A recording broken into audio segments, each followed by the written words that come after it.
यहीं पे लगा दिए। शेर को हराने को कुत्ते जाते हैं। मैं आपको बता रहा हूं, ये बेगमपुरे का रात में 1:30 बजे इसने कहां से किस होटल में ये दोनों बाप बेटे किससे पैसा लेने के लिए गए थे ताकि उसको बढ़ाओ तो इम्तियाज जलील के वोट कटेंगे। भाजपा से पैसा लिया, खैरे से पैसा लिया, एकनाथ शिंदे के पास से पैसा लिया। अगर मैं झूठ बोल रहा हूं तो रात 1:30 बजे इस होटल के अंदर बाप बेटे गए थे। अगर तुमने छुटलाए तो इम्तियाज जलील भी कच्चे गोलियां नहीं खेलता है। तस्वीर पेश कर दूंगा।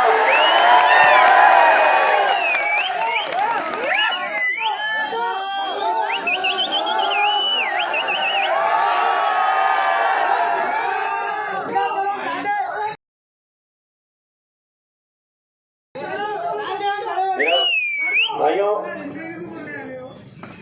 मुझे मालूम है आज आपकी कैफियत कैसी है। मुझे मालूम है कि आज आपको जिस तरीके से हमने इतने 2019 का वो मंजर कि जब हमने जश्न इम्तियाज का जुलूस निकाले थे, आपको याद होगा 2024 में आप लोगों की जो तैयारी थी, मैं अल्लाह से जब भी दुआ मांगता तो मुझे वो नौजवान बच्चे का चेहरा सामने आ जाता जो मेरे घर के पास आया, पठानी सूट पहना हुआ दुबला पतला लड़का, सर के ऊपर टोपी, अपने कुछ साथियों के साथ यहां पर आया। कुछ बच्चों ने फोटोज निकाले, सेल्फी लिए। वो लड़का मुझे बार बार इशारा कर रहा था कि मुझे आपसे मिलना है। मैं उसे यहीं पर खड़े रहकर मैंने कहा कि हाँ बोलो। तो उसने मुझसे कहा कि मैं आपसे अकेले में बात करना चाहता हूं। मैं अकेला उसे मेरे गेट के अंदर लेकर गया। दुबला पतला लड़का, 20-21 साल की उम्र होगी। अंदर जाने के बाद थरथराते हुए हाथों से वो अपने जेब में हाथ डालता है और एक पैकेट निकालकर मेरे हाथ में दे देता है। मैं उस लड़के से पूछ रहा हूं कि क्या है ये, और वो लड़का 20-21 साल का बिलक बिलक के रोना शुरू कर देता है। उस पैकेट के अंदर कुछ पैसे लेकर आया था और मुझसे कहा कि साहब इलेक्शन में पैसा लगता है, ये मेरी तरफ से। उस लड़के की हालत देखकर मैं उससे सवाल कर रहा था कि तुम करते क्या हो। वो कोई जवाब देने के लिए तैयार नहीं था, बस रोते रोते मुझे यही कह रहा था कि साहब मैं 4 तारीख के दिन आपके जश्न में आऊंगा।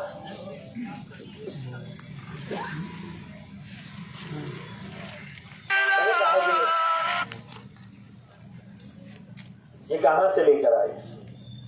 तुम्हारे वालिद साहब क्या करते हैं? उसके वालिद साहब मस्जिद में इमामत करते हैं। आप सोचिए उस लड़के का जज्बा क्या होगा।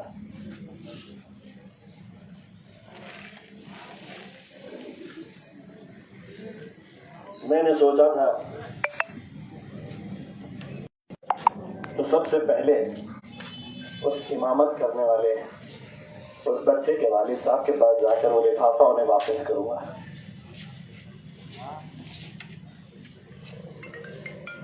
किसको क्या हासिल हुआ? मैं हार गया, लेकिन ऐसा नहीं। तुम कल भी शेर थे, आज भी शेर है। आपको हराने वाला पैदा ही नहीं हो। फिर लड़ेंगे, लेकिन ये है कि मैं क्या बात है? मैं अगर हार गया हूं तो उन लोगों को ये कहना चाहता हूं कि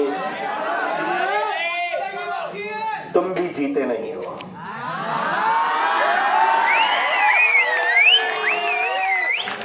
तुम जिंदगी भर जब भी कभी ईमानदारी के साथ अपने दिल पे हाथ रखेंगे तो जिंदगी भर तुम्हें यह दर्द सताएगा कि इस शहर से मुसलमानों की क़यादत खत्म करने में मेरा भी हाथ था। ये गुनाह लेकर तुम जिंदगी भर जिएंगे। अगर तुम्हारा ज़मीर जिंदा है तो तुम्हें यह एहसास बार बार होता रहेगा। आज इम्तियाज जलील अगर हारा है तो शायद तुम इस बात की खुशी मना रहे होगे कि मैं जो चाहता था इम्तियाज जलील यहां से नहीं जीतना चाहिए, उसमें तुम्हें कामयाबी मिल गई होगी। लेकिन एक बात कहना चाहता हूं, संदीपान भुमरे जीतने के बाद भी इतनी सारी मोहब्बत वो लोगों की नहीं पा सकता जितनी इम्तियाज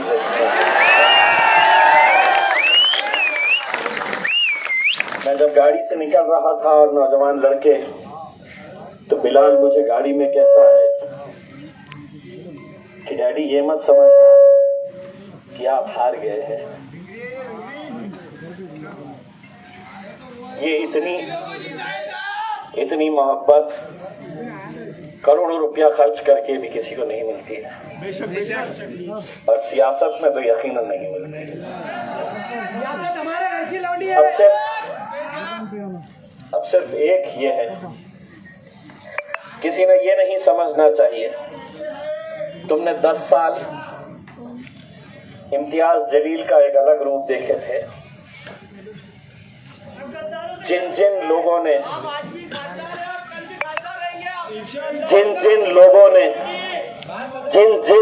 ने मेरे कौम के साथ गद्दारी की है, हिसाब तुम्हें चुकाना पड़ेगा मेरे भाई।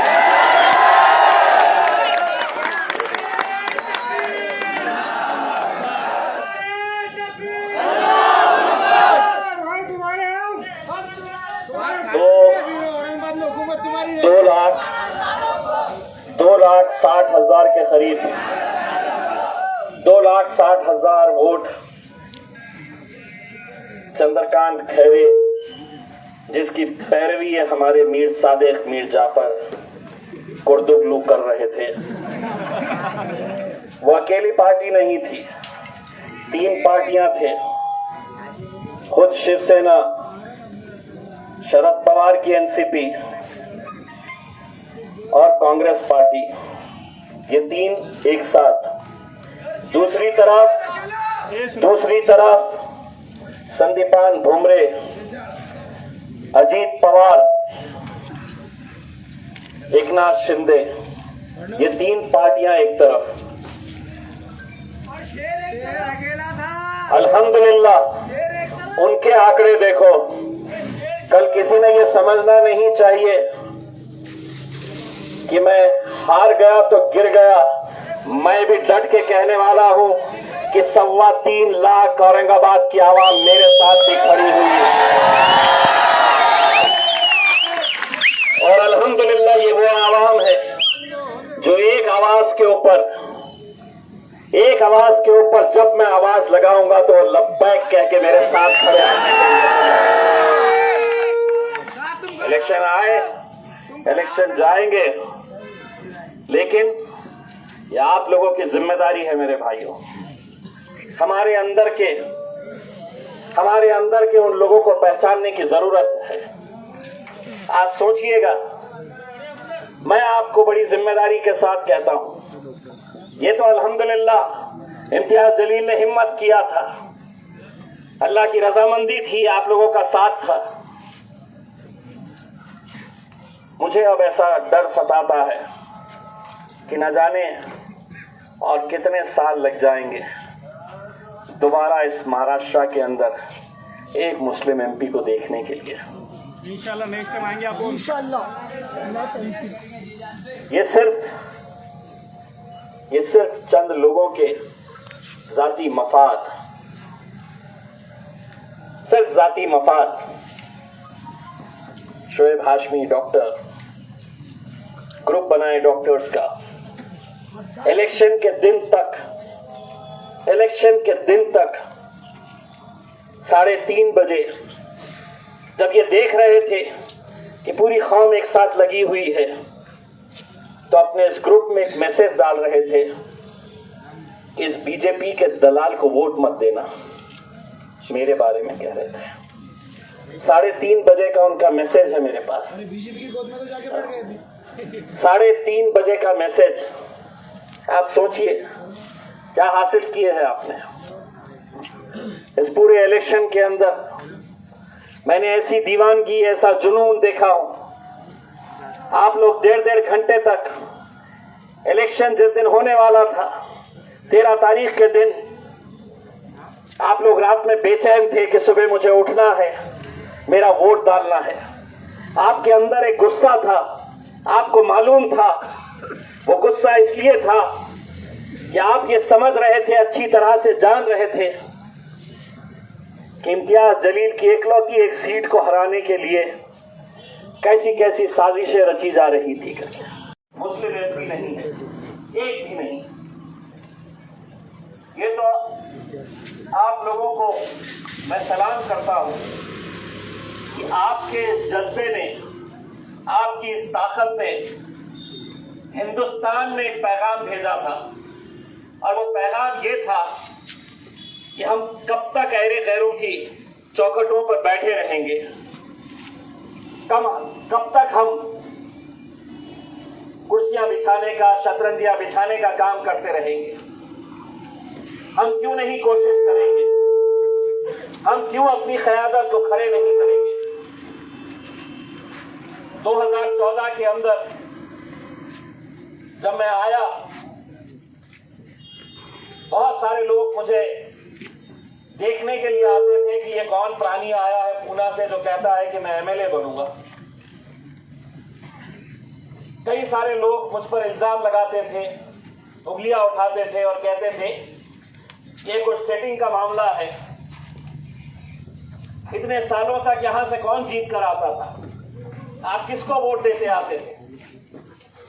आपको एक बात समझ में आई कि आपका वोट जाता था कहीं और, जीत कर आता था कोई और।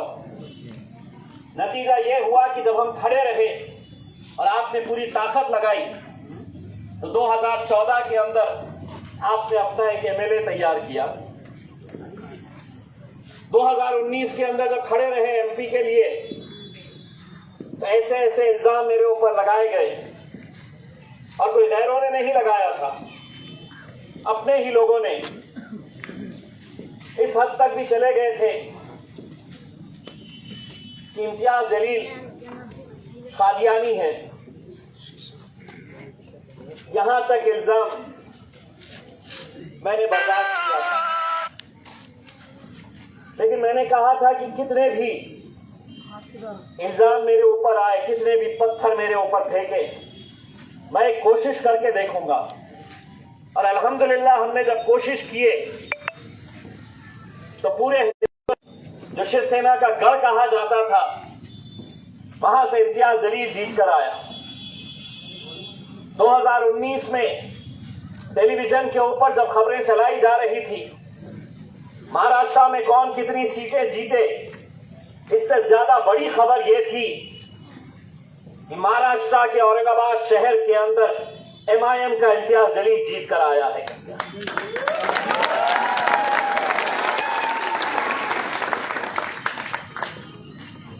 10 साल आपने देखा, पूरी ईमानदारी के साथ हमने काम किए।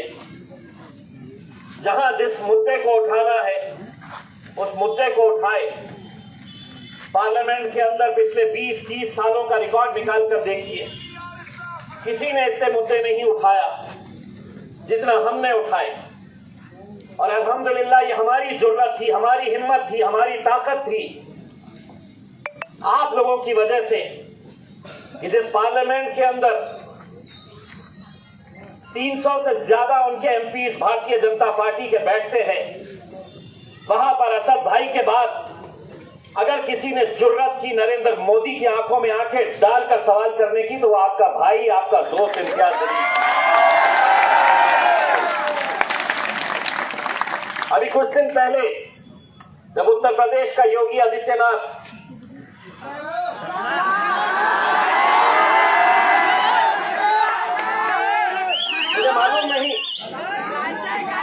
मुझे मालूम नहीं कि आप लोगों में से कितने ऐसे होंगे जिन्होंने उसका वो भाषण सुना होगा जिसमें उसने ये कहा कि इस मुल्क के, इस देश के मुसलमानों ने कटोरा उठाना और पाकिस्तान चले जाना।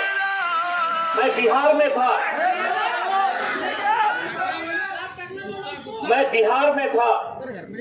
और मैं एक सभा के लिए जा रहा था। किसी ने मुझे व्हाट्सएप के ऊपर वो भेजा और वो सुनने के बाद एक अलग राज्य के अंदर जहां पर हुकूमत कोई और है, मैंने कहा कि मैं स्टेज पर जब चढ़ूंगा तो मेरा भाषण शुरू करने से पहले इस तखले का जवाब दूंगा। आज अगर आप सोचेंगे, मुझे ये बताइए कि हिंदुस्तान के अंदर ऐसा कौन सा नेता है जो इस तरह की भाषा के अंदर उसको जवाब देगा। और मैंने उस भाषण के अंदर कहा था कि जिस भाषा में तू बोलेगा उस भाषा के अंदर तुझे जवाब दूंगा। हमारा गुनाह क्या है? हम आपकी आवाज बनकर खड़े रहे। हमारा गुनाह क्या है कि हम आपके लिए लड़े, हम आपके लिए खड़े रहे।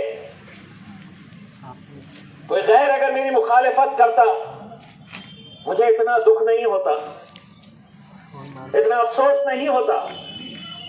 लेकिन आज मैं अगर ये सोचता हूं कि 40-44 साल हो चुके हैं जब आखिरी मेंबर ऑफ पार्लियामेंट काजी सलीम साहब यहां से चुनकर आए थे, कितने ऐसे नौजवान होंगे जिनकी उम्र भी नहीं है इतनी, जिन्हें मालूम नहीं है मेरा लीडर कैसा है। आज मैं जब आज के नतीजे के ऊपर जब मैं नजर दौड़ाता हूं तो मुझे ये यकीन हो जाता है कि मुसलमानों की क़यादत इस मुल्क के अंदर गैरों से ज्यादा मुसलमानों ने ही खत्म किया है। बेशक बेशक तीन हदीस की बातें करने वाले कौम व मिल्लत,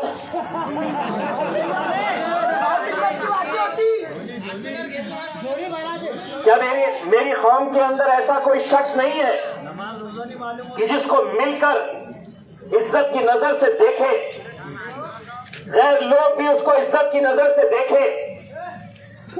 मुझे सिखा रहा नहीं गए जिसकी सारी जिंदगी इन धंधों के अंदर गुजरी है, और आज सिर्फ वही नहीं,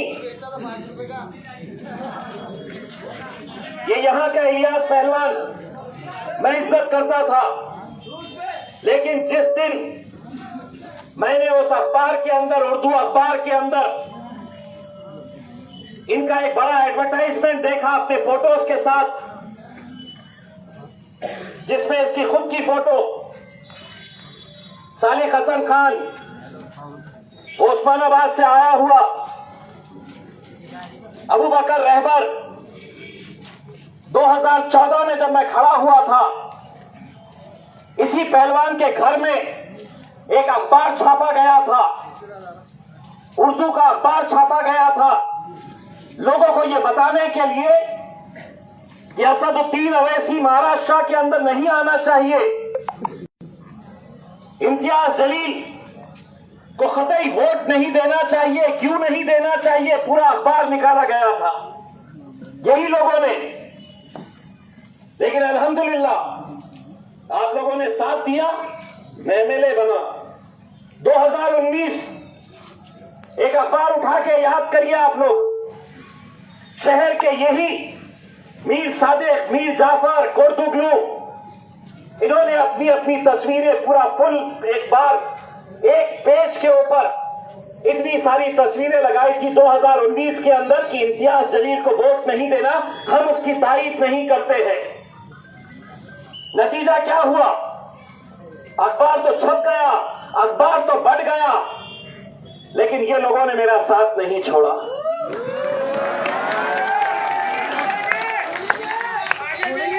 और अल्हम्दुलिल्लाह 2019 के अंदर उस एडवर्टाइजमेंट का मेरी शिकायत इस बात के ऊपर है, मैं ये नहीं कह रहा हूं कि कोई अलग पार्टी के अंदर नहीं रह सकता है, रहिए आप, लेकिन उस एडवर्टाइजमेंट का जो टॉपिक था, जो सब्जेक्ट था कि इम्तियाज जलील को वोट नहीं देना, शिवसेना के चंद्रकांत खैरे को देना, इंडिया अलायंस को देना, तो उसके ऊपर लिखा हुआ था कि ये इलेक्शन, ये चुनाव जिंदगी और मौत का चुनाव है।